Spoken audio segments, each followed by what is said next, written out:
தமிழ்நாட்டில் ஸ்டாலின் திமுக அரசு நடப்பது ஜனநாயக ஆட்சியா, காட்டுமிராண்டியத்தனமான காட்டு தர்பார் ஆட்சியா என்ற ஒரு கேள்வி எழுந்திருக்கிறது. சிவகங்கை மாவட்டம் மடப்புறம் கோவில் காவலாளி அஜித்குமார் என்பவர் காவல் நிலைய விசாரணைக்கு அழைத்து செல்லப்பட்டு கொடூரமாக கொலை செய்யப்பட்டதாக தற்போது தமிழகம் முழுவதும் இன்றைக்கு ஜஸ்டிஸ் ஃபார் அஜித்குமார் என்ற இன்றைக்கு தேசிய அளவில் இன்றைக்கு நீதி கேட்டு ட்ரெண்டிங் ஆகி உள்ளது.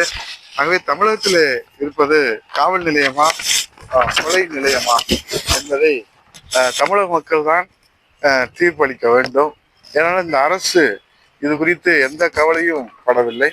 ஆகவே ஜஸ்டிஸ் ஃபார் அஜித்குமார் காவல் நிலையமா, கொலை நிலையமா? ஸ்டாலின் அவர்களே, இதற்கு பதில் சொல்வதற்கு நீங்கள் முன் வருவீர்களா என்பதுதான் தற்போதைய கேள்வியாக இருக்கிறது.